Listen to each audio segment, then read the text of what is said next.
je vous propose d'entrer dans ce laboratoire que représente aujourd'hui la classe de Marie. Je suis en première primaire, j'ai 19 élèves. Cela fait 4 ans que j'enseigne dans cette école et c'est la 3e année en première primaire. Et c'est depuis le 5 novembre 2018 que j'ai changé mon fonctionnement et qu'il est maintenant basé sur l'autonomie. Les 8 semaines de novembre et de décembre, j'ai axé donc, mon attention sur le rangement et sur l'ordre, en fait. Donc ranger sa chaise, pour choisir une activité. Donc c'est vraiment l'autonomie pure, mais également aussi en lecture, puisque je suis en première primaire et qu'il y a déjà un retard présent. La lecture, ça a été la découverte de certains sons, des digrammes, puis la fusion syllabique, la lecture de mots, la lecture de phrases, la lecture d'histoire. Donc ce qui est pour moi primordial, en tout cas dans l'autonomie générale de la classe, c'est donc vraiment cette autonomie de rangement, de clarté, d'ordre. C'est être autonome et pouvoir ranger sa chaise quand ils ont fini une activité ou quand ils doivent se lever pour aller chercher quelque chose. Et donc pour ça, je suis très attentive et je suis vraiment derrière eux. Et dès que je le vois, parce qu'il y a des fois où je ne le vois pas spécialement, je fais la remarque « Ah, tu as oublié de ranger ta chaise. Ah !» Et donc je suis vraiment... c'est surtout quand je fais le tour, en fait, avec les enfants de garde, comme on l'explique. Et donc c'est vraiment être derrière eux un maximum, en fait. Et à force de répétition et de dire « Voilà, en fait, stop, on arrête. Tant que tu n'as pas rangé ta chaise, on ne peut pas continuer l'activité. » Et être assez rigoureuse à ce niveau-là. Permet que les enfants commencent à vraiment l'intégrer, que ça soit un réflexe et que ce soit naturel en fait. Ils n'y pensent même plus, c'est automatisé. C'est un geste qui devient automatisé. Et mais il faut vraiment rien lâcher en fait. C'est pareil pour quand ils choisissent une activité, aller jusqu'au bout. Mais il faut être rigoureux et dire voilà, en fait non, tu n'es pas encore allé jusqu'au bout. L'activité elle n'est pas finie. On y va quoi. Après il y a des activités qui sont tellement longues qu'il faut leur autoriser des pauses parce que sinon c'est pas possible. Mais ça c'est propre à l'enseignant et à son regard et par rapport à l'enfant qui est devant lui aussi. Parce qu'il y a des enfants qui n'ont pas du tout qui n'arrivent pas encore à se contrôler et à pouvoir avoir une attention soutenue pendant une longue durée. Donc ça dépend vraiment de l'enfant qu'on a en face de nous. Mais en tout cas, il faut avoir une grande rigueur. Le travail concernant les chaises a été directement mis en place. Ça a été une de mes priorités quand j'ai commencé après le chamboulement. Donc c'était quand ? Donc c'était début novembre. Il faut quand même 2 mois pour pouvoir parvenir à ce que les enfants l'automatisent. Après, je pense vraiment ne pas avoir été suffisamment rigoureuse au début. Je me dis voilà, ils vont vite, je l'explique une fois, ils vont vite le comprendre, ils sont en première primaire, ça va aller plus rapidement. Mais en fait, pas du tout. Pas du tout, je pense même que plus on avance dans les années, en fait, et pour travailler l'autonomie alors que c'est pas installé, plus on galère en fait. 1 mois après l'installation d'un nouveau fonctionnement de classe basé sur l'autonomie de l'enfant, les enfants ont toujours besoin d'aide le matin pour choisir la première activité. Certains réussissent à choisir seuls, d'autres ont encore besoin de l'aide de l'enseignante. Ils pourront ensuite utiliser cette activité seuls ou à 2. Le choix leur sera donné de l'utiliser sur un tapis ou sur une table.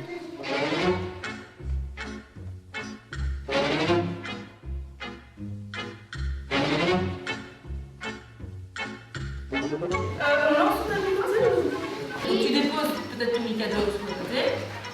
Sur le tapis, tu vas déposer. Non, parce que moi, ma cuisine, c'est tu roules le tapis correctement.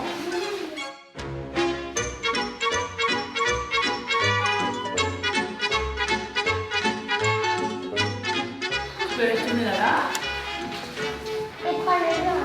Tu peux venir. On fait comme si on recommençait la journée. Et tu peux le déposer correctement. Et tu peux le dérouler ensuite.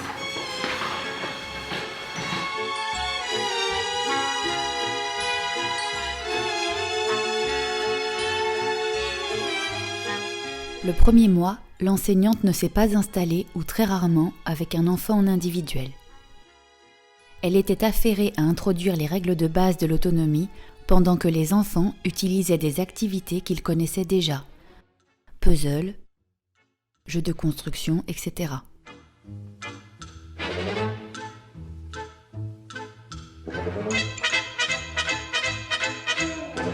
Je passe près de chacun des groupes ou chaque enfant pour vérifier si l'enfant est correctement assis, si sa table ou son tapis est correctement ordonné, si l'activité est bien placée, que les boîtes soient bien rangées.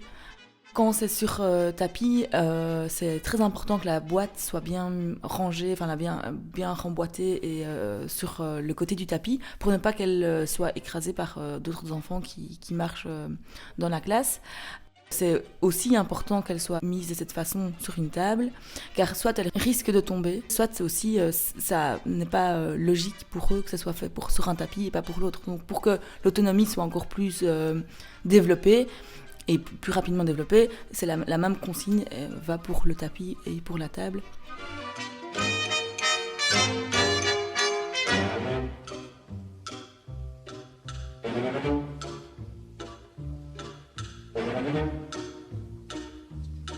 Là, Mohamed n'avait pas ordonné sa boîte, n'avait pas rangé sa boîte correctement, donc le couvercle doit directement être mis en dessous de la boîte. Je suis vraiment tout le temps derrière eux pour que ça devienne vraiment un automatisme. Là, ça crée du désordre, ça risque de tomber, ça risque d'être abîmé, et le désordre entraîne encore plus de désordre et on arrive vite au Capharnaüm.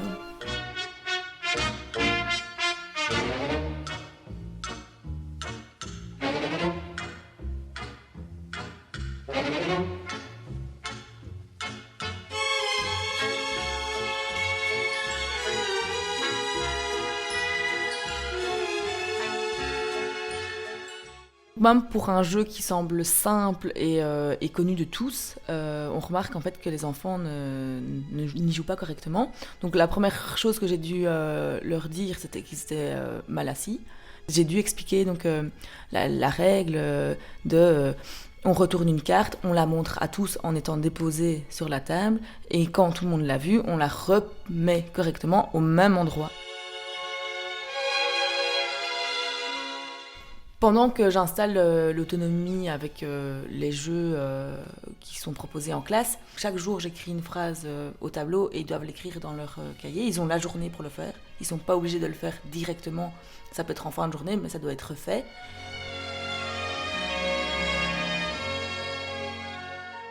Et ils ont aussi une liste de calculs. Là, ils ont la semaine pour pouvoir le réaliser.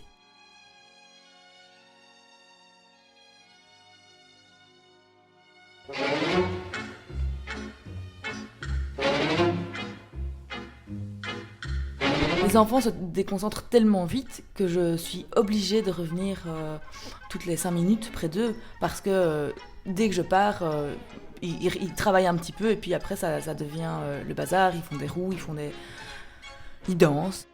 Chaque fois que je reviens auprès d'eux, je rappelle les règles. Et donc je redis, voilà, vous devez être assis, chacun son tour. On doit mettre la carte, on doit la retourner, la placer à l'endroit où elle était. Et puis la retourner, la remettre également à cet endroit. Chaque enfant a son tour et on doit attendre le tour de l'autre pour pouvoir jouer. Et en plus ils doivent attendre que ce soit à leur tour, la règle, et aussi c'est dans le sens des aiguilles d'une montre. Donc il y a plusieurs règles à suivre, mais on remarque qu'ils ne l'ont pas intégrées. Et il est important que l'enseignant soit derrière. Avec des jeux simples, il y a moyen de développer l'autonomie. On n'a pas besoin d'avoir des jeux plus complexes ou plus sophistiqués ou peut-être même de meilleure qualité. Avec des jeux simples, on remarque si l'autonomie est acquise ou non. Et le travail peut se faire donc avec des jeux basiques.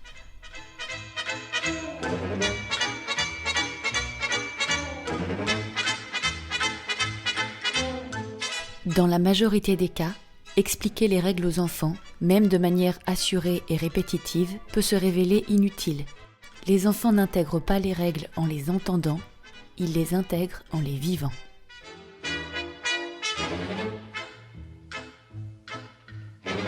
La connaissance, c'est l'expérience. Tout le reste n'est qu'information. pour vraiment installer ça, je suis restée plus longtemps et donc j'ai participé aussi à ce jeu. Mais ça m'a permis de me détendre, de jouer avec eux en fait. Parce qu'en prenant le temps, au final, on se rend compte que, ils retiennent mieux les règles et ils comprennent finalement mieux le jeu. Et 2, on s'amuse, on se détend, et donc toutes les tensions accumulées au fur et à mesure de la journée parce qu'on remarque qu'un tel ou un tel n'est pas autonome, ben ça part en rire, quoi, en fait. Quand on joue avec eux, qu'on prend plaisir à jouer avec eux, on remarque qu'ils sont beaucoup plus heureux et détendus, et ils prennent plaisir, vraiment.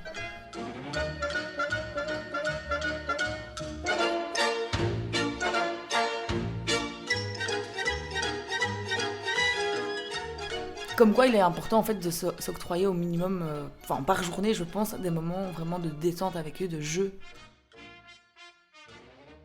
Mais par contre, une fois de plus, dès que je pars pour le rangement, je remarque que les enfants, ça peut vite repartir dans une spirale plutôt négative, parce que le contact entre eux est complexe en fait. Quand ils jouent tout seuls, ils intègrent les règles beaucoup plus facilement que quand ils sont à plusieurs en fait.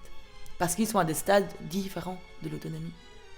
Et donc ça crée des tensions, et donc des disputes, et puis finalement il y en a qui partent, ou qui ne rangent pas.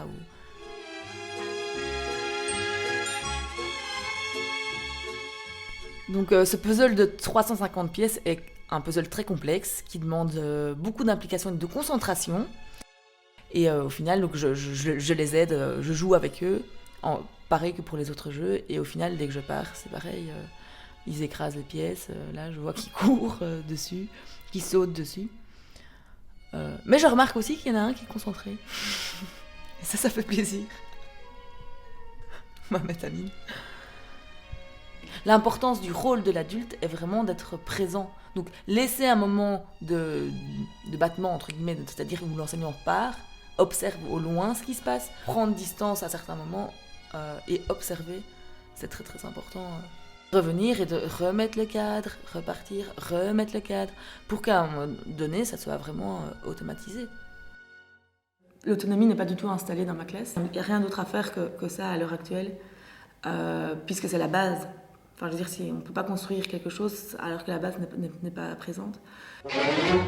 Malgré qu'ils choisissent leur activité, ils ont envie de la réaliser, ils n'ont pas la concentration suffisante que pour aller au bout.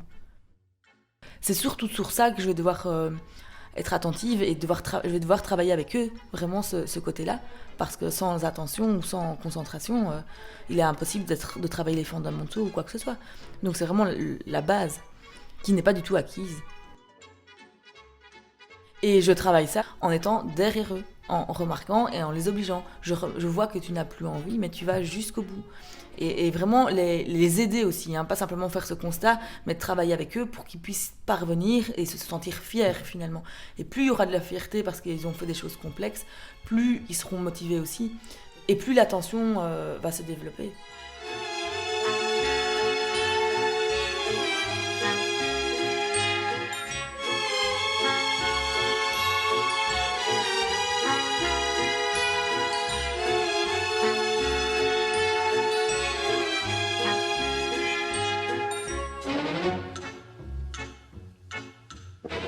Là, tu décides de jouer au puzzle, tu te mets l'objectif de réussir le puzzle et de mettre tous nos moyens, demain, jeudi, vendredi, pour le réussir.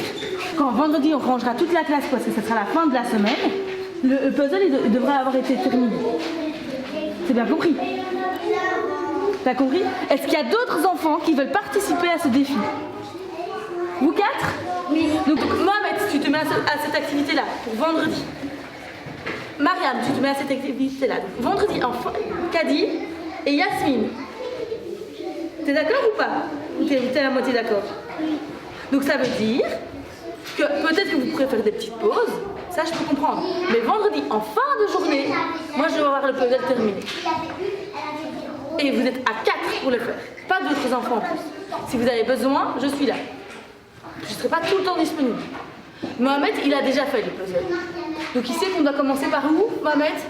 Par le rond. Oui, c'est un rond, mais par le bord. C'est compris? Oui. Vous me tapez dans la main, ça veut dire que c'est acté. Vendredi, je vais avoir le puzzle. Le deuxième constat que je fais après ces 2 mois, en fait, c'est aussi que mes élèves ont très peu de persévérance. Mais le chant, c'est trop... Donc ils vont choisir une activité, mais à partir du moment où c'est complexe ou que ça devient long, ben voilà, c'est ennuyant quoi. Donc ils se lassent et ils ne font plus rien. T'en as besoin des maracas? Tu veux les maracas? Ça t'aide. Les réglettes.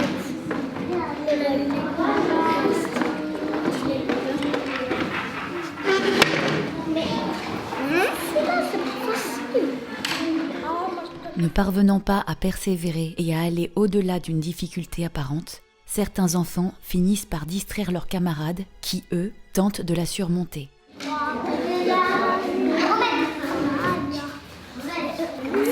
Ici, il va et après, il va mettre. Moi, là, ça se met. Voilà. Moi, je regarde pas bien. Moi, je vois à la maison, je regarde pas bien. Alors, j'ai combien de doigts? 2. Et ça veut dire que tu vois bien. Mais non, à la classe, c'est bien. Mais à la maison, c'est pas bien. Qu'est-ce que je vais faire maintenant? Alors, fais ce celui-là. Je regarde pas bien avec ce feuille. C'est pas une feuille, c'est une plastique feuille. C'est toi qui as voulu choisir cette activité. Tu savais que ça allait être difficile. J'ai expliqué toutes les étapes ce matin. Il y a des stratégies. Il faut trier les pièces. Il faut analyser le dessin. Tu dois pouvoir toi-même te dire, ok, là, en fait, j'ai pas le choix. J'y vais, même si c'est long, même si c'est fastidieux.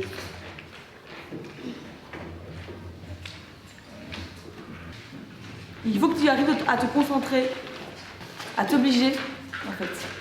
C'est chouette de faire des choses faciles. Mais dis-moi, mais tu me dis que tu préfères faire des choses faciles. Est-ce que tu sais pourquoi tu préfères les choses faciles?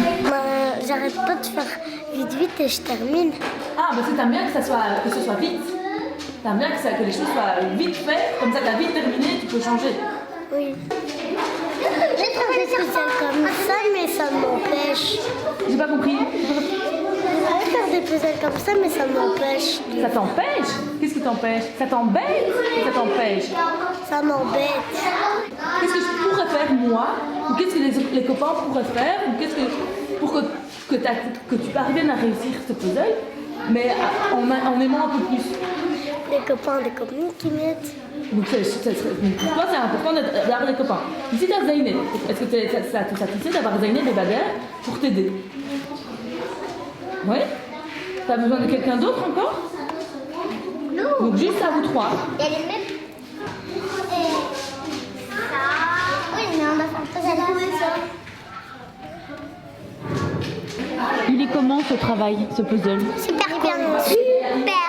Un grand super. Il m'embête un peu, moi. Mais c'est facile. Pas facile. Si, c'est facile. Non, c'est pas facile, mais au moins on va le faire parce qu'on va être grand. On va être grand, oui. Ce puzzle, il est fait pour grandir, il est fait pour s'énergie. Oui. Pour plein de choses. On a déjà fait tout ça du monde. Mais il y avait encore des autres qui ont fait un peu. Et nous on a rajouté. On a rajouté plein. C'est moi que j'ai rajouté celui-là. Et le serpent. Et moi j'ai rajouté Et qui a décidé de le faire? Moi. Moi. Et lui il est venu et puis elle. Donc c'était moi la dernière. C'est toi qui as décidé, Dina? Et c'est Bader et Zainab qui ont accepté de t'aider? Oui. Et c'est quoi votre objectif? C'est de le faire. On m'avait dit à madame qu'on va le faire jusqu'à le vendredi. Même s'il n'est pas fini, on a raté. Oui. Oui, parce que la jarre nous avait fait sortir du jeu. Et on est quel jour là? Le mardi. Mardi. Oui. Donc il reste combien de jours pour réussir le défi? 4. Vendredi, samedi. Non, 4 jours. 3 jours. 1 jour. 3 jours. Non, 1 jour. Bah, je ne sais 5 pas. jours. Non, Réfléchissez. 0 jours. Maintenant, on va au 2e année, si on est au 0 jour. 0 jours, c'est-à-dire qu'on va pas faire des jours. On va juste le continuer et on va le terminer aujourd'hui. Oui, on va le terminer. Jusqu'à la fin de l'année, tout ce sera mort. Bien sûr. On n'est pas la classe des patates. Ah, je vais dire à Madame Marie qu'on va être la classe des patates. Non, tu vas être vous aussi, moi. Ouais, la classe des patates. Les patates sont grosses. Elles sont grosses comme ça.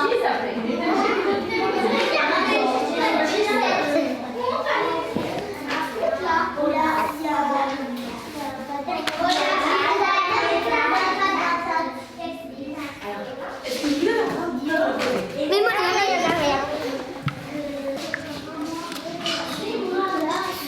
Alors, et regardez aussi, ici, on a besoin d'un bord. Hein.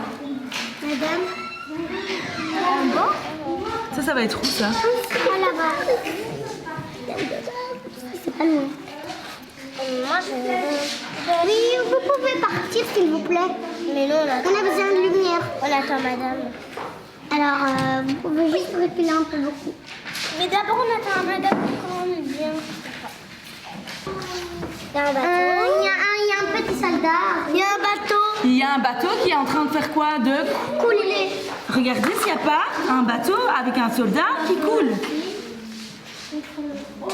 Là, le fait que ça soit circulaire, avec énormément de détails, c'est super fastidieux pour eux, vraiment. J'ai trouvé la pièce. Voilà, après ça dépend de l'enfant aussi et de son autonomie. Est-ce qu'il faudrait pas trouver là un puzzle intermédiaire? Intermédiaire, si, c'est mon but, mais financièrement, j'attends que Pierre me rembourse. Madame, j'ai trouvé la Je peux pas. Mais en prenant le temps avec eux, on est guidés à essayer de trouver des stratégies, fonctionne comme ça. Voilà, ils ont réussi à trouver beaucoup plus de pièces que si j'étais pas là. Mais ça me demande trop une présence. Il faudrait qu'ils y arrivent par eux-mêmes, quoi. Mais c'est important, voilà. C'est important quand même, je pense, d'arriver de tester ça pour qu'ils comprennent vers quoi ils doivent aller, quoi. Et qu'un puzzle, ça se réussit pas juste à pouf et dire oh finalement ces deux-là elles vont bien ensemble.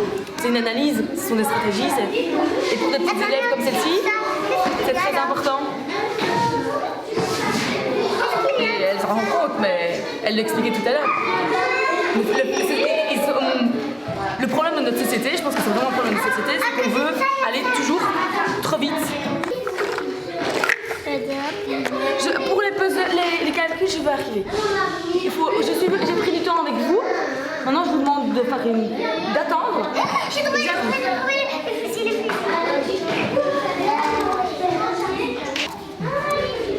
Voilà.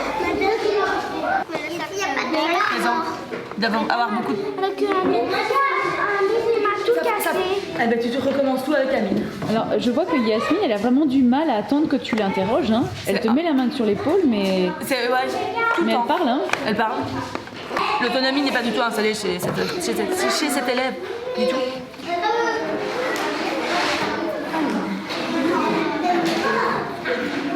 Qui peut pointer le nombre 15? Donc il y a ton escalier. C'est quoi la consigne, Yasmine? C'est avec ton doigt, regardez dans ton escalier où se trouve le nombre 15. Et à part Amine, qui est parvenue, 15, il sait que c'est... Quelle réglette et quelle réglette? C'est 10 Il est là, madame. 10 et 5, c'est 15. Alors tu te plains de ne pas savoir réaliser tes calculs, mais quand je te demande une tâche, tu es en train de jouer avec ton crayon et faire un avion. Est-ce que tu me montres comment on fait 18? Allez, tu peux le faire, Salé. Écoute bien, 18, 18. 10. Bravo. Je savais que c'était... Est-ce que c'est possible de me montrer 17? 10. Ah, 10. Non, c'était facile, hein. Je fasse 17. Facile. C'est 10 et 17. 19? 19. 10. Il a réussi, Salé? Oui. Alors, plus compliqué. Après 19, c'est quoi quand on compte? 19? 8. Non, 19. 9. 10, 20. 20. Qu'est-ce que tu fais, tu me dis, Malak? Une pomme, j'écoute. Et aussi.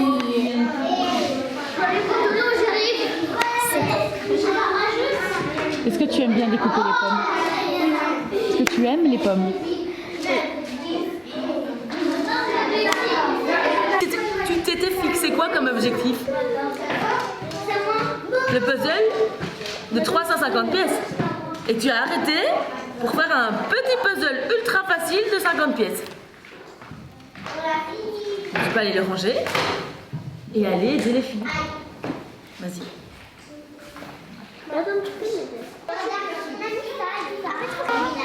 Qu'est-ce que tu es en train de faire, Mohamed?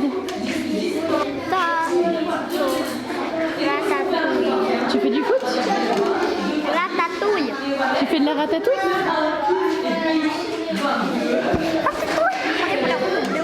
Ah, tu fais un puzzle de ratatouille. Et est-ce que tu aimes bien faire le puzzle de ratatouille?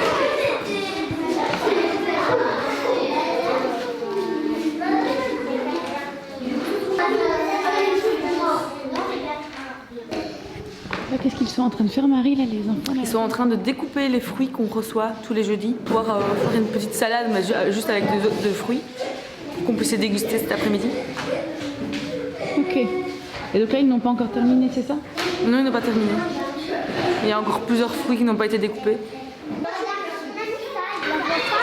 Les filles, qu'est-ce que vous allez faire là maintenant?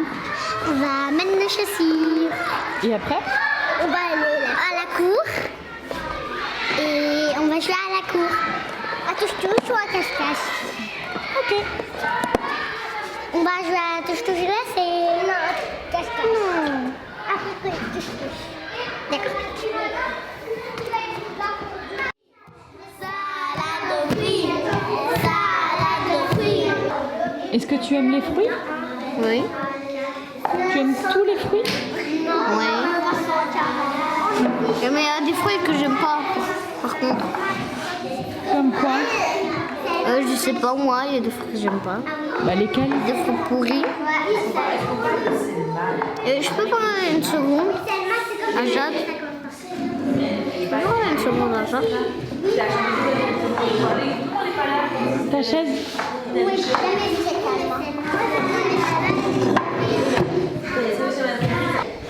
Qu'est-ce qu'on disait? On disait que j'aimais les fruits. Mais il y a des fruits qui sont pourris que j'aime pas. Comme lesquels? J'aime les mandarines, les glaça. Les quoi? Et une glaça. Les quoi? Pas des glaces, une glaça. Les poires comme ça, on appelle aussi une glaça.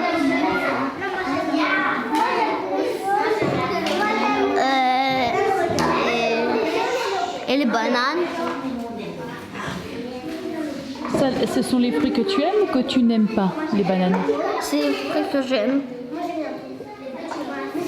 Et toi, Mohamed? Et mes glaces, j'adore ça.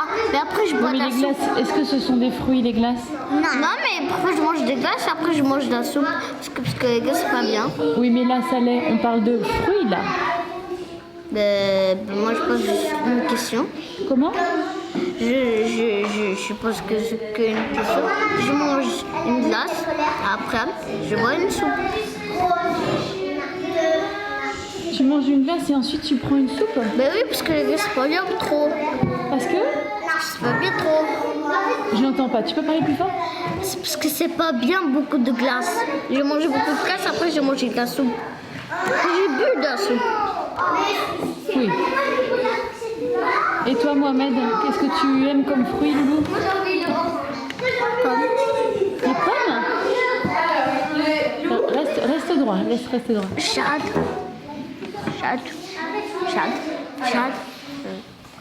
Donc, la salade de fruits, cette fois-ci, est composée de La pomme et la poire. la pomme et la poire. Le troisième constat, c'est en fait que mes élèves sont incapables de tenir une conversation. Donc on va parler d'un sujet X, ben, ils vont introduire le Y, quoi. Donc, et ça pose problème, vraiment, parce qu'ils n'ont pas non plus cette attention en fait, dans une conversation. Et ils ne construisent pas finalement la conversation. ils la détruisent en fait. Parce qu'ils vont parler, voilà, on va parler d'une salade de fruits, ils vont arriver avec hier j'ai fait du poney quoi. Ça l'est? Marie. Voilà. Lâche. Ah oui, j'ai oublié de regarder ta chaise, Loulou. Ah oui, j'avais aussi oublié ma chaise.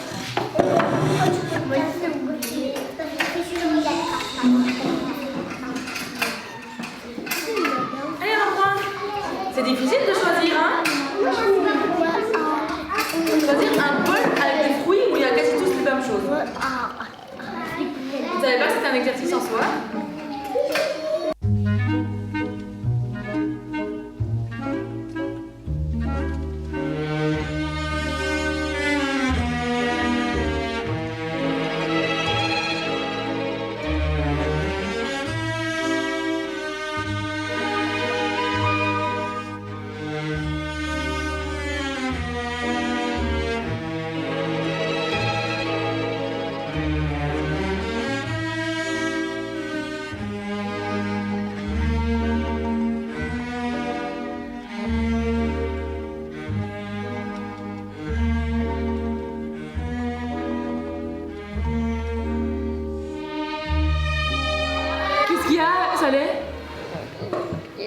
Tu as mal aux pieds?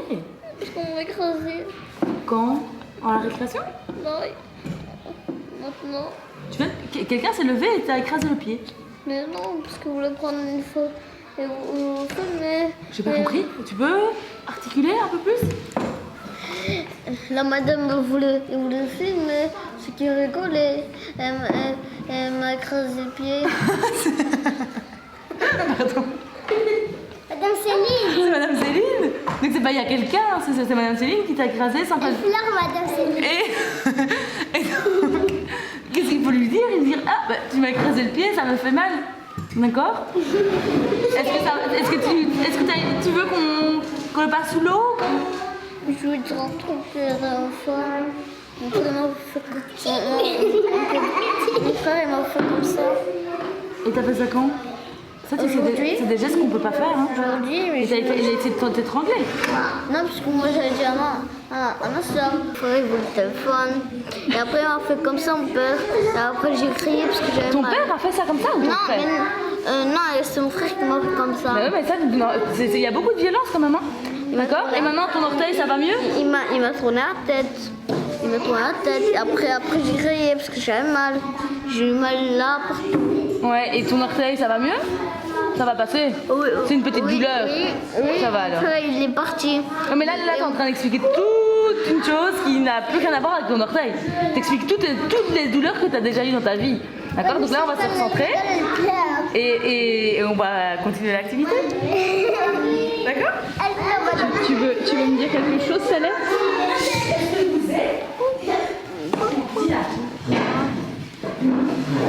Vous avez oublié un truc, après la cour, vous allez dire que vous avez fait quelque chose Oui. avec moi. Mais est-ce que tu veux me dire quelque chose du coup? Par rapport à ton orteil, t'as rien dit?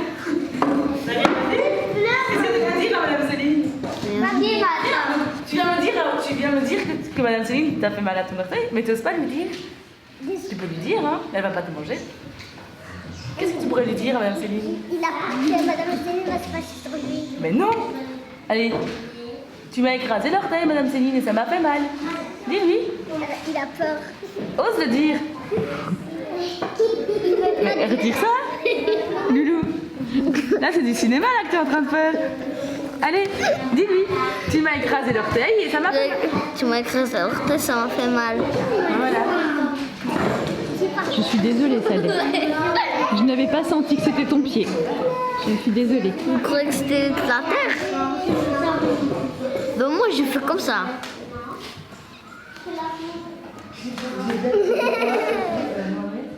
Après un mois, bien qu'il faille continuer sans relâche à installer ce cadre, l'enseignante peut prendre le temps, lorsque cela lui semble possible, de s'installer en individuel avec un enfant.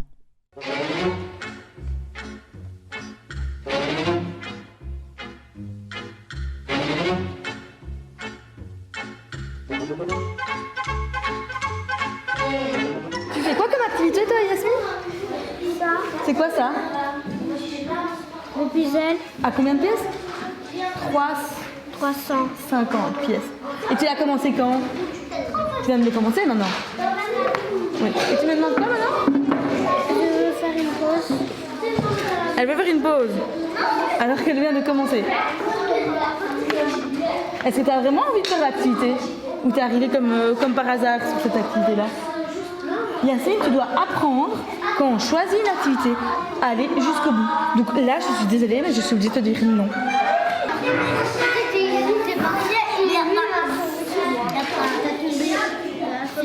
Alors, première chose, moi, qu'est-ce que je remarque? Il y a la boîte qui est totalement en dehors du tapis. On risque d'être complètement écrasé. Deuxième remarque, je vois quoi? Ici, des pièces par terre. Même pas sur le tapis. C'est Mohamed parce qu'il a le 11. Ah, en plus, on lance les pièces. Il avait fait comme ça, puis il a lancé. On ne se met pas sur le tapis. On va regarder juste. En dessous, si on n'a pas. Hop, attention, on se lève. Tu peux relever le... Ouais. Par contre, je me demande si ça sert à quelque chose de mettre sur un tapis ici. Ça sert à rien, hein, ça nous embrouille plus qu'autre chose. En fait. Mais le problème, c'est que ça doit être délimité, sinon il y a des pièces partout. C'est ça, et que comme il est coupé en deux, là, les pièces rentrent sous le... Donc on va essayer de faire 100. Je vais tracer peut-être au marqueur. Yasmine, tu te rends compte le nombre de fois que tu m'as posé la question? 3 fois. Est-ce que c'est un bord? Non. Qu'est-ce qu'on va faire nous maintenant? On va faire tout le bord. Et après on va rentrer. Et on terminera par le centre. D'accord? Vas-y, ici on a déjà ça. Ah, très chouette. Regardez.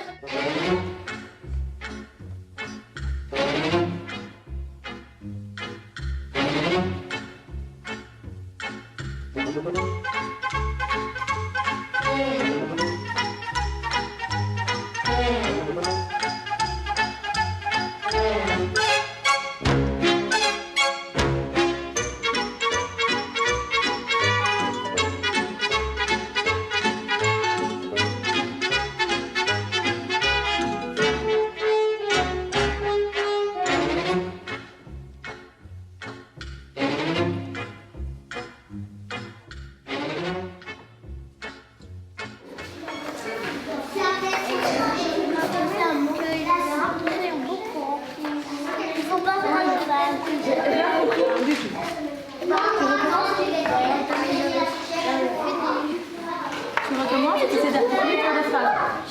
Madame de Giffer. Mais j'ai trouvé les deux. Madame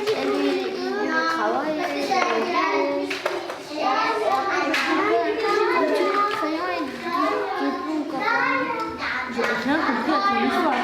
Il doit travailler, il y a des crayons et quoi? C'est quoi le problème?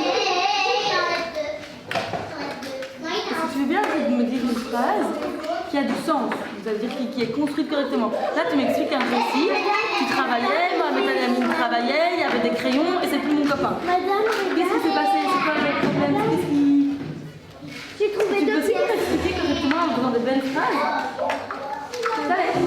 J'étais là devant Tamine. Tu étais assis à la table avec Mohamed Amin. Donc, Oui, là. j'étais assis à la table avec Mohamed Amin. Répète. J'étais assis À la table, pas avec la table. J'étais assis à la table avec Mohamed Amin. J'étais assis dans la table. À la table, pas dans. J'étais pas dans la table. J'étais assis à la table avec Mohamed Amin. J'étais assis dans la table. À la table. Est-ce que tu étais dedans? Tu étais dans une table? Est-ce que c'est possible? J'étais assis à la table avec Mohamed Amin. J'étais assis à la table avec Mohamed Tamine. Ok. Et après, il a fini. Après, il a terminé. Terminé quoi? Il a fini de faire quoi? Terminé de ses calculs. Et après, j'ai demandé à elle, il avait oublié de faire un petit calcul. Et après, moi, j'ai déjà fini.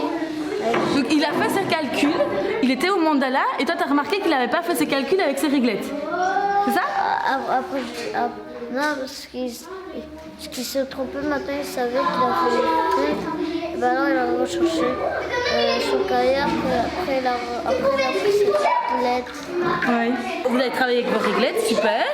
Et puis vous êtes passé au mandala. Lui, il était déjà avec des mandalas avec des couleurs. Et il t'a dit que tu ne pouvais pas utiliser les crayons. C'est ça? Et est-ce qu'il a le droit de dire que tu ne peux pas utiliser les crayons de la classe?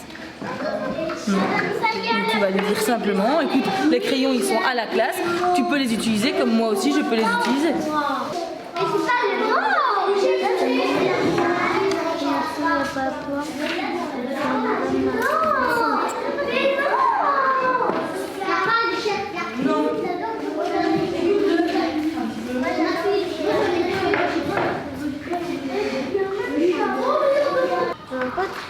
Je n'aurais pas dit que demain vous achetez de batterie, vous offrez quelque chose sur moi.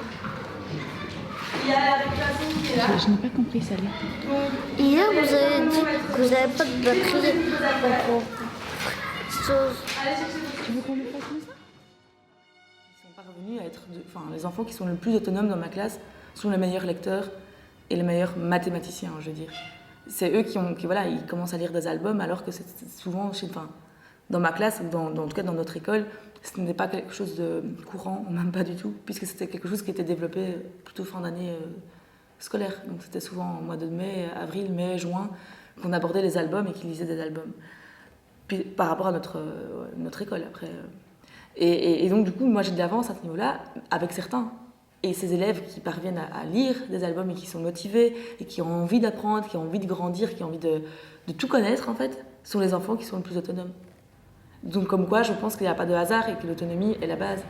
Les enfants qui n'arrivent pas à avoir un bon contrôle inhibiteur, qui n'ont pas un bon contrôle inhibiteur, qui n'ont pas une bonne autonomie, se dispersent tellement qu'ils ne peuvent même pas se concentrer à la lecture parce que ils sont pas ils sont pas prêts. Et donc c'est ça. Et ça, je leur ai expliqué donc tout ça, que c'était primordial et clairement j'ai vu des déclics chez certains, se dire ah ouais là il faut que je me concentre et ils ont une meilleure posture. Vous voyez, j'ouvre le livre et de lui-même il y a un pli qui est fait. Marie donc le matin et il y a comme un froid dans la classe et en fait donc Marie a dépensé beaucoup d'argent dans les livres de sa classe puis elle s'est rendue compte qu'en fait ils étaient tous abîmés, enfin beaucoup abîmés, voire déchirés, il manquait des pages etc. ou cornés.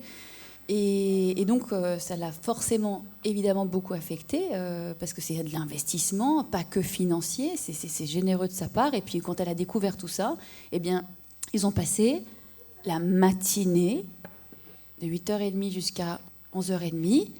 Elle a montré chacun des livres où était le problème, page déchirée, page cornée. Elle a montré livre par livre, et à chaque fois qu'elle montrait un livre, ensuite un enfant allait le ranger, et elle attendait de voir comment l'enfant rangeait, et elle aidait l'enfant à ranger, en montrant comment ranger. Chaque enfant, tous les autres étaient assis pendant ce temps-là, la classe attendait, et je trouve que c'était...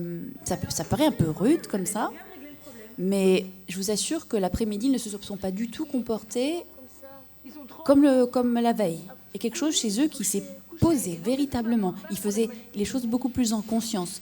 Donc là, ce qu'on voit là, ça dure 2 minutes, mais ayez en tête que tous les enfants y sont passés et ça a duré la matinée.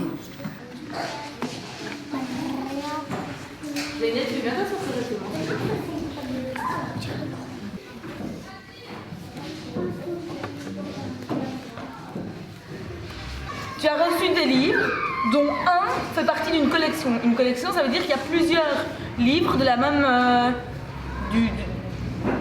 les mêmes livres, tout simplement, et qui sont rangés déjà dans une autre caisse. Alors, comment vas-tu faire pour pouvoir regarder correctement? Tu vas devoir bouger les livres. Ça veut dire quoi? Voilà, de tenir une de tes mains qui tient celle-ci, et les autres, tu fais comme ça, avec l'autre.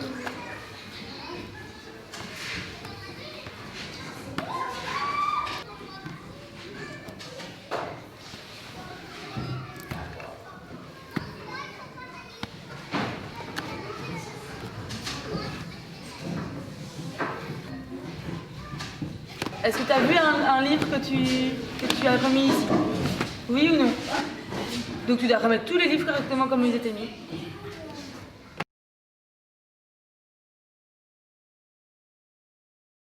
Là, on est clairement encore dans l'exercice des fonctions exécutives. L'objectif, c'est ranger un livre. Donc, comment je fais? Comment je m'y prends? Quelles sont les stratégies? Alors, si c'est pas dans cette caisse-là, je te dis, c'est d'office dans une des deux autres caisses. Le jaune? Quel jaune? Attends, celui-là, il vient dans un autre jaune. Je dois trouver un jaune et pour le faire quelque part. Alors, effectivement, vous pouvez aller à votre place.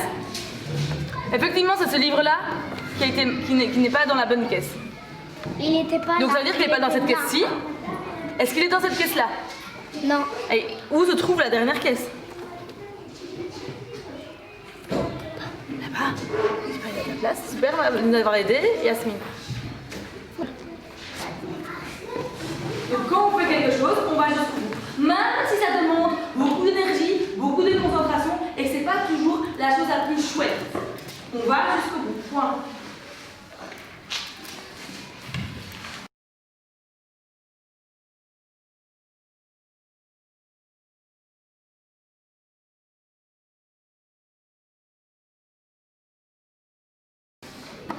Les autres, tu dois peut-être aller les mettre là-bas. Non.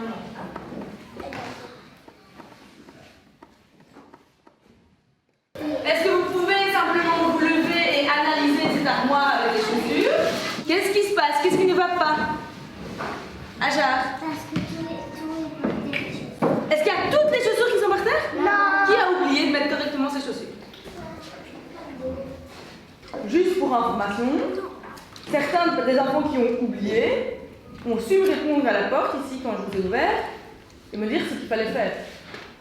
Donc entre-temps, je ne sais pas ce qui s'est passé, mais vous avez oublié.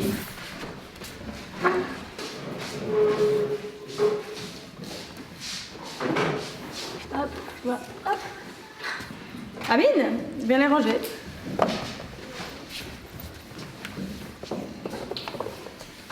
Attends, je vais prendre celle-ci aussi, parce que c'est pas... À qui appartiennent ces chaussures? Bader qui m'a juste dit avant de partir à la... C'est trop facile, moi je sais ranger. Ça se voit. Ça se vérifie.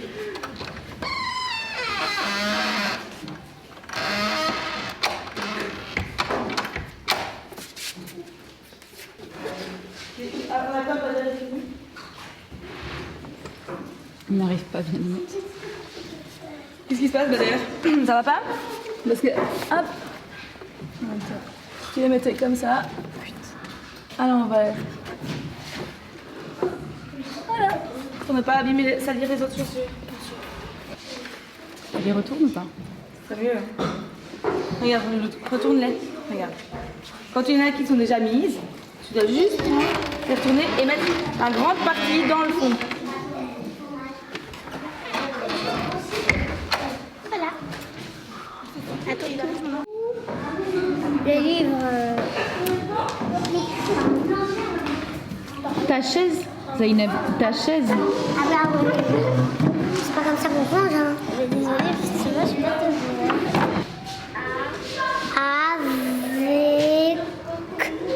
Avec c'est Avec ses amis.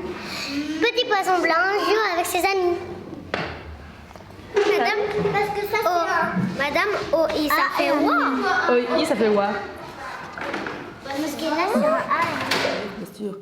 Et après 2 mois, j'ai quand même des collègues qui viennent me dire écoute Marie, donc ils viennent dans ma classe une fois semaine, donc ça peut être la logopède ou la personne ou Margot qui est ma co-titulaire et qui est aussi titulaire en fait d'une classe de première primaire.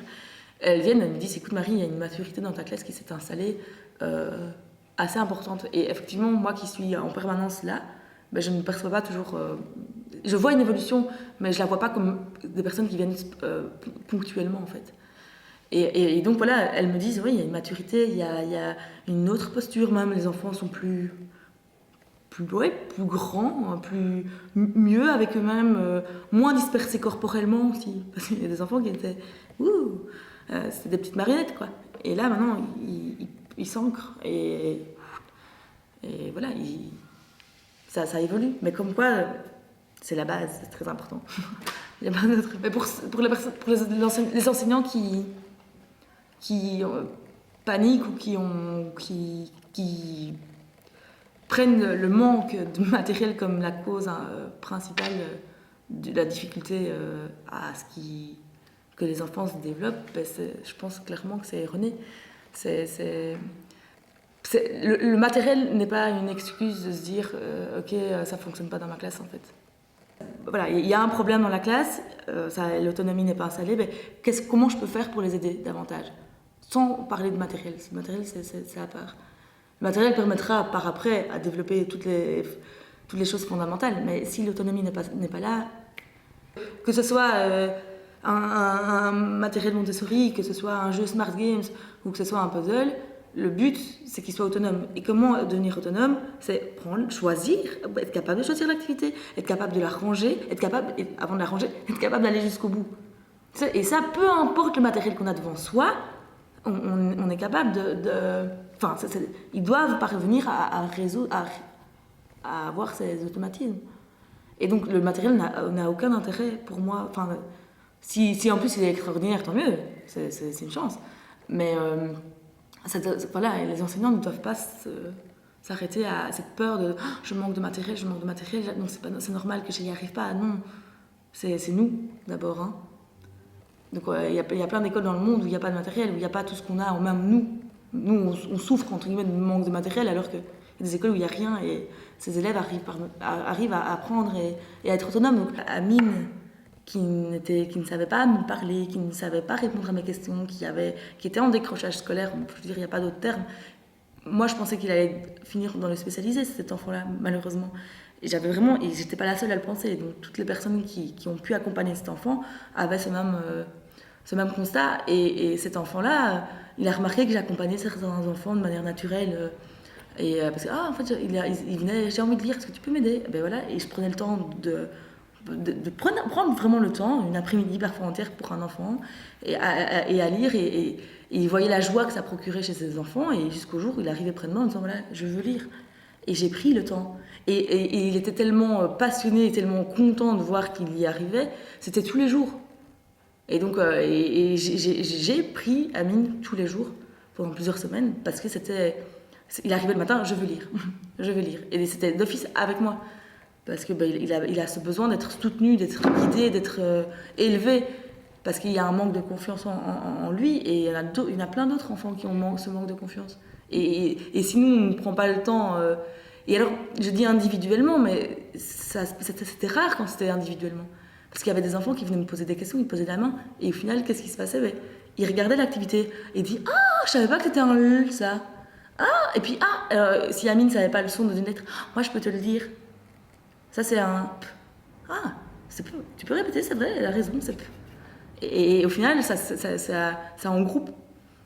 Et à force de... En fait, je pense aussi, l'important, c'est... Si on veut motiver les enfants à lire, c'est en les accompagnant.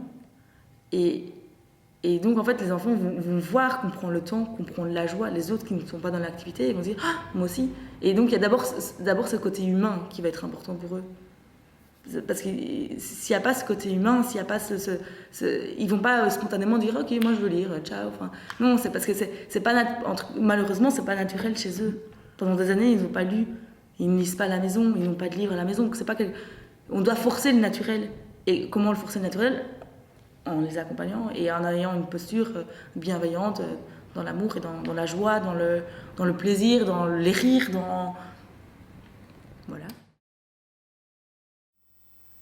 Je vais juste vous montrer la remise des bulletins avant les vacances de Noël, c'est ça, hein, qui était un moment chouette. Alors, il y avait peu de parents qui se sont rendus à la remise des bulletins, mais c'était intéressant parce que donc Marie relevait vraiment ce qui avait été formidable. Et ça, c'est quelque chose qui est important, c'est un levier, je vous en avais parlé. Vraiment, le lien qu'on tissait avec les enfants, le tisser avec les parents, par le positif, quoi. Dire, il a fait ça, même si ça a l'air d'un détail, d'insister. J'ai été surprise, c'était formidable, il a fait ça et je vois que ça lui a procuré de la joie. Et les parents, on sentait que ils étaient interpellés de cette enseignante qui avait l'air ils étaient touchés par le regard très positif et très encourageant et soutenant qu'elle avait sur leurs enfants. Et puis donc, ils ont commencé à parler davantage. Et quand les enfants avaient des difficultés, Marie parlait de défis. Elle disait, voilà, maintenant ton défi, ça va être ça. Est-ce que tu l'acceptes? Parce que l'enfant était là. Donc c'était vraiment tout tourné de manière très positive et très stimulante pour l'enfant. Parce que tu as été capable de faire ça, tu as utilisé cette procédure-là, fonction exécutive, tu peux réutiliser la même pour ça. Tu vas y arriver, je sais que tu vas y arriver. On est encore dans le coaching là, des fonctions exécutives, même pendant la séance de bulletin. Et quelque part, c'est une leçon indirecte pour les parents aussi. C'est un travail très important à ce moment-là qui se réalise. Et c'était intéressant pour nous parce que moi, je ne m'attendais pas qu'après seulement, même pas 2 mois. Attends, si tu as commencé le 5 novembre, c'est ça? 5 novembre non, même pas 2 mois, 1 mois et demi. 1 mois et demi. Remarquez, ou pas, un changement dans l'attitude de Saleh chez vous? À la maison. Oui, à la maison. Il a changé? Il a changé parce que parfois il veut lire toute seule, il veut faire quelque chose toute seule. Donc il veut faire plein de choses. Oui, voilà, oui. Il veut même balayer. Il veut même balayer. Oui, j'ai dit, ça l'a fait ça. Ah, donc vous êtes Mais les grands, il n'a pas fait ça. Les grands ne font pas ça, mais le Saleh le fait. Je vis à Saleh, il a changé aussi, il est propre. Quand il rentre à la maison, il change, il fait le pyjama, il a fait le... Il range le bordel. Voilà, il range. Le seul mon fils qui range, c'est Louis.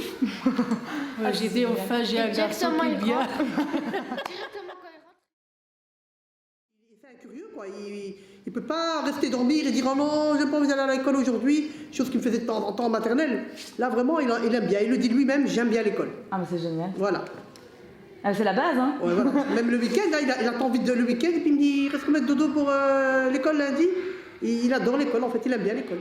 Mais est-ce qu'elle, par exemple, va pouvoir remettre la table, balayer, prendre des initiatives? Oui, à la maison, oui. Est-ce qu'elle le faisait déjà avant? Oui, non. Ah non, donc Je c'est ne faux. sais pas, c'est toujours, tu vois, tablette ou Ouais, télévision. Et maintenant, il commence à ranger, tu vois, ses affaires, cartable dans un coin, tu vois, et il met l'ordre. Ouais, c'est les vêtements, dès qu'il arrive, tu vois, il enlève les vêtements De l'école. et après, il remet de la maison. C'est Ah non, vous voyez une belle évolution. Oui, il y a évolution, tu vois. Il y a, et ça vous rassure voilà, aussi, c'est pas j'imagine. avant c'était jouer tout le temps, tu vois. Et il fait pas attention, il jette n'importe où les vêtements, sa maman derrière. Mais maintenant, il organise, tu vois, j'en ai remarqué ça. Ah, super. Non, c'est chouette, je sais, comme ça. parce que la maman, il me dit, il y a sa maîtresse à l'école, tu vois, il met l'ordre, tu vois, et c'est, ça c'est bien. Super. Ça, donc, il y a vraiment, elle fait le lien entre ce qui se passe à l'école. C'est ici où ils apprennent bien, c'est pas à la maison, tu vois ce que je voulais dire. C'est ici quand ils regardent l'ordre, quand tu as dit c'est tout rangé. Ah, si en ordre à la maison, il doit être en ordre, c'est pas... Elles font le lien. Voilà, ça c'est très bien. Super. Chaque semaine ou chaque mois, on voit des changements. Ça me fait plaisir d'entendre ça. Ça fait bien. Ça veut dire qu'on est sur la bonne route. Hein. Voilà, c'est bien, c'est magnifique. C'est très bien. Au début de l'année, elle était timide parce qu'il y a eu beaucoup de changements et elle avait du mal à aller, au début à la porte, elle pleurait alors qu'avant elle ne faisait pas ça, elle passait quand même en première primaire. Donc je trouvais que c'était quand même difficile pour lui, le contact et tout ça. Mais après, à un certain moment, ça a été le déclic total. Elle voulait venir, elle me disait qu'elle avait eu beaucoup de copines à l'école et qu'on avait un changement dans la classe. Elle m'a dit, il n'y a plus de table, maintenant il y a le tapis où il faut mettre les pantoufles pour y monter. J'ai dit, c'est quoi cette histoire? Effectivement. Et après, je suis venue, maintenant, vous m'avez bien expliqué cette nouvelle expérience que vous êtes en train de faire pour les aider. J'ai vu qu'elle est plus ouverte. Maintenant, oui, partout, hein. c'est pas seulement qu'à l'école, maintenant elle est plus ouverte, ce qu'elle ne faisait pas avant, parce qu'elle est déjà un peu timide, mais elle est plus ouverte. Comme je vous l'ai dit tantôt, dans le tram, elle veut lire, et elle fait à haute voix, et du coup elle attire l'attention des gens sur nous, donc je trouve que c'est chouette. C'est chouette. Elle est plus Parce épanouie. qu'elle était plus épanouie, parce qu'elle était fort timide avant, et même si elle avait des connaissances, elle ne mettait pas en valeur en fait. Donc on ne savait pas apprécier si elle avait des connaissances ou pas, parce qu'elle n'osait pas prendre la parole. Et maintenant, elle ose vous explique faire. Oui, tout ce que l'on vient, elle explique les choses. Et je trouve que c'est chouette. Et donc tout ça, on va essayer d'ouvrir ces petites portes-là pour que ça prenne forme, quoi. Mais je suis confiante, ça va aller. Est-ce que vous êtes rassurés? Est-ce que vous avez des questions? Ce qui est très touchant pour moi, je parle pour moi, c'est que les parents, c'est là où on touche à quelque chose qui s'appelle la reproductibilité et où ça devient extrêmement puissant. Les parents ont les mêmes retours, les mêmes, quasiment mot pour mot, que ceux de Gennevilliers. Que ce soit les sujets ou les mots utilisés. Quand ils disent, ils comptent le nombre de dodos avant d'aller à l'école, même le week-end. Gennevilliers, c'était pareil. Pendant les vacances scolaires, ils voulaient aller à l'école, ils comptaient. Le rangement, dès qu'ils arrivent à la maison, ils disaient la même chose. Dès qu'ils arrivent à la maison, ils rangent les chaussures, etc. L'ordre, le ménage. Et puis, la réflexion que font les parents, qui est un peu surprenante, c'est le seul, c'est enfin, j'ai un enfant qui est bien, enfin. Et la joie des parents et la fierté d'un seul coup, on se dit, mais quand même, c'est les mêmes. Et autre chose, la surprise qu'ont les parents, et en tout cas moi que j'ai à chaque fois, de la répercussion que ça a vraiment à la maison. Alors que personne visiblement n'est comme ça à la maison. Et même, ça se répercute dans la vie de l'enfant, dans le tram, dans le bus. Et vous voyez, on passe... Vous voyez, je vous ai dit, c'est vraiment une bascule qui est assez rapide. On passe d'une timidité excessive qui peut être liée à tout ça, à d'un seul coup cet enfant qui ne parlait pas à personne, etc., qui regardait ses pieds quand elle marchait depuis petite, et puis avec cette rentrée-là et ce changement dans la classe, déclic, elle attire l'attention de tout le monde dans le tramway et elle s'en fiche.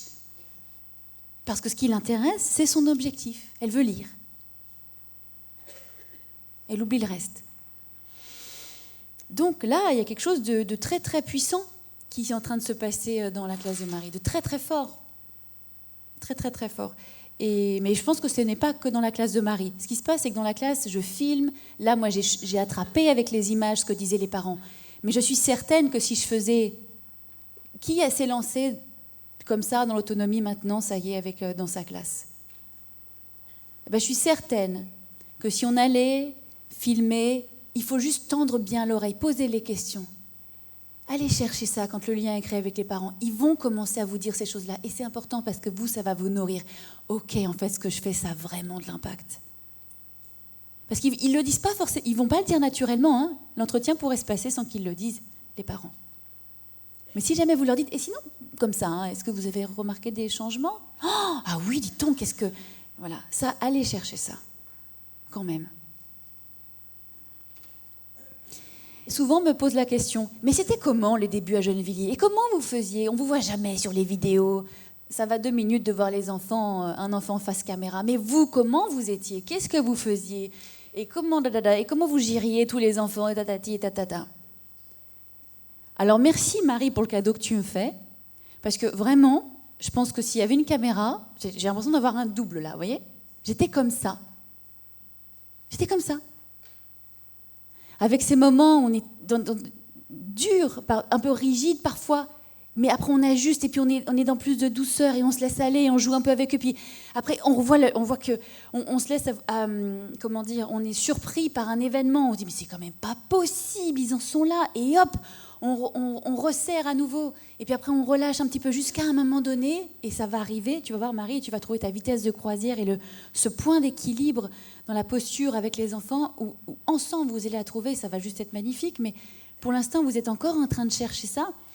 Et voilà, on me demande comment c'était. Et bien, c'était comme ça. C'était comme ça. Et c'était même encore plus militaire. C'était militaire, Gennevilliers. J'avais des enfants de petite et de moyenne section, première et deuxième année de maternelle, et c'était la catastrophe. La catastrophe, ça devenait dangereux pour eux. Donc je les regroupais régulièrement. Il y avait peu d'autonomie au départ, et puis on allait beaucoup en récréation. On allongeait les récréations, longtemps, parce que de toute façon, ils ne pouvaient pas être dans la classe. Et puis, comme Marie, le tapis, non, hop, tu retournes là-bas. Et tu, non, bah, tu retournes là-bas à nouveau. Non, tu retournes là-bas à nouveau. Oh, tu retournes là-bas à nouveau. Et la chaise, non, tu reviens. La chaise, délicatement. Non, ça, c'était pas délicat, j'ai entendu les crrr de la chaise. Hop, non. Tu sais le faire, mais pour l'instant, ce n'est pas... Tu ne le fais pas là. J'attends, j'ai tout mon temps. Parce que si on ne le fait pas là, eh ben, quand vont-ils le faire? Et on voit tout de suite, hop, après, cet ordre qui s'installe. Bon, je vous l'ai raconté déjà tout ça. Quelque chose d'important. Et là, en revoyant la vidéo avec de la distance, je l'ai repéré. Les enfants qui ne rangent pas leur chaise, qui n'y pensent pas, on peut faire une corrélation assez aisée entre les enfants qui ne parviennent pas... Ça paraît un détail un petit peu anecdotique, mais pas tant que ça. Ceux qui ont cette difficulté à s'ordonner, je me lève, je range ma selle, après j'y vais, on fait la corrélation avec les enfants qui ont des difficultés à rentrer dans les apprentissages aussi. Hein. Dans la classe, c'était flagrant. Et à Gennevilliers, c'était pareil. Portez juste ce regard.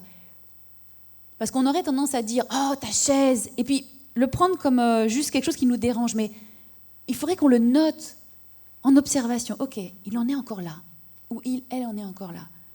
Toujours pas la chaise. Et on lui dit, ah, allez, ta chaise. Mais nous, on prend note. La chaise ou autre chose. Ça peut être les chaussons qu'ils jettent comme ça dans la caisse, alors qu'ils savent très bien que pour que l'ordre de la classe soit maintenu, que chacun met ses chaussons à sa place. Il y a vraiment une corrélation entre... ça et les apprentissages. Donc clairement, entre les deux, il y a les fonctions exécutives. Pour les livres, parce qu'effectivement, je trouvais que c'était peut-être un peu trop laborieux à demander aux enfants. Il y a 3 caisses avec donc beaucoup de livres. Il faut qu'ils choisissent en plus la caisse avec les livres où il y a des livres de collection. Je pense qu'il ne faut pas non plus décourager les enfants.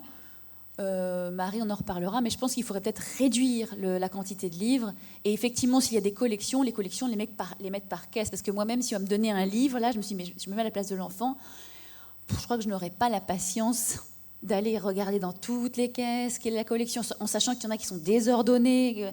Ça devient très, très fastidieux. Alors, on se dit peut-être, en fait, je crois que je ne vais pas prendre de livres. Et d'ailleurs, Marie, le lendemain, tu m'as dit, aucun n'est allé en la bibliothèque. Non ? Ok, donc ils ont passé la douche froide. Après, ils y sont allés et Marie n'a pas eu à refaire une présentation de comment ranger la bibliothèque et ils y vont et ils rangent correctement. Ok, donc en fait, non, c'était, tu vois, tout à fait à leur niveau, visiblement. Je confirme, Marie a dit dans la vidéo que ses collègues qui venaient, qui disaient les enfants sont quand même moins dispersés, plus ancrés, plus matures, etc. Ça a été tellement rapide que moi, j'ai acheté une caméra pour filmer dans les classes. Entre le moment où je me suis dit, bon, allez, j'achète la caméra parce que là, il faut que je filme ça, et le moment où je l'ai eu, c'est-à-dire 2 semaines plus tard, ou 3 semaines plus tard, je ne pouvais plus filmer la même chose. Il n'y avait plus autant de gestes désordonnés, ils avaient déjà tellement évolué. Donc, je regrette de ne pas pouvoir vous montrer cette évolution magnifique qu'il y a eu chez les enfants. Et on le sent sur leur visage, ils vont mieux. Il y a comme la santé cognitive agit visiblement aussi sur la santé métabolique, quoi. Ils vont mieux, ils ont meilleure mine. Quand Saleh attend avec la main sur l'épaule de Marie, qu'il souffle, qu'il part, qu'il revient, là, il est en train de faire un grand travail. Hein. Je vous l'avais dit, tout ça. Marie, vraiment, bravo, parce que c'est pas facile de le tenir. On aurait tendance à vouloir l'aider, cet enfant. Mais on ne l'aiderait pas en lui répondant à ce moment-là. C'est en le laissant gérer sa difficulté, à garder en mémoire ce qu'il est en train de dire. Peut-être qu'il aurait pu en profiter pour mettre ça en ordre dans sa tête, se contrôler. Et peut-être trouver une solution tout seul, donc flexibilité cognitive. Voilà. Il était en train de travailler ses fonctions exécutives fort. Je crois que ça vaudrait la peine en regroupement de dire, quand vous mettez la main sur l'épaule, vous savez, pas avec les primaires, hein, vous savez ce que ça fait travailler chez vous. Ça fait travailler ça. Et c'est la même chose que tout le reste. Et c'est pour ça que je ne vous répondrai pas. Il faut aussi que les enfants comprennent pourquoi on fait les choses. Même si plein le font automatiquement, c'est quand même pour un enfant comme Saleh, je pense que ça pourrait être intéressant. Puis en plus, on passerait par le langage, donc... J'ai pris du temps à faire le montage de cette vidéo parce que je voulais vraiment que ça vous montre que c'est le bazar dans toutes les classes et c'est vraiment, faut dépersonnaliser la chose. Top. Ah bah génial. C'est ça. Faut se dire, vous êtes juste en train de faire ce qu'il faut. Il y a juste besoin que quelqu'un vous le rappelle. Et c'est normal. Ça ne peut pas du jour au lendemain changer. C'est pas possible. Les gens qui vous disent ça, ils vous mentent. Ils vous mentent. Autre chose, la détente de Marie au moment où elle s'est mise à jouer avec les enfants. On riait à ce moment-là, donc on n'a peut-être pas trop entendu ce qu'elle disait, mais elle disait « je me suis détendue, j'ai pu enfin me détendre, il faudrait qu'on fasse ça un peu tous les jours avec les enfants ». Oui, là, la détente, c'est pas anecdotique du tout. C'est que, quelque part, son corps lui a envoyé le signal que, ok, là, dans le partage, dans le lien humain, moi, je vais bien. Il y a certainement une sécrétion de sérotonine qui a eu lieu, une sécrétion d'ocytocine, une sécrétion de dopamine. Son corps, qui dit ça, pour moi, c'est physiologique. Et je suis certaine que pour les enfants, ça s'est passé aussi, vu leur visage rayonnant. Donc, ce n'est pas juste, il faut qu'on s'autorise de temps en temps, c'est que ça devrait être la normalité. Mais c'est très difficile dans une classe de tenir ça, surtout quand on essaie de les remettre dans leur axe. Mais il faut quand même garder ça en tête. Ce moment qu'on a vu là, c'est avec ça qu'on travaille. Et à Gennevilliers, quand j'ai réussi à trouver ce point d'équilibre, il était là le point d'équilibre.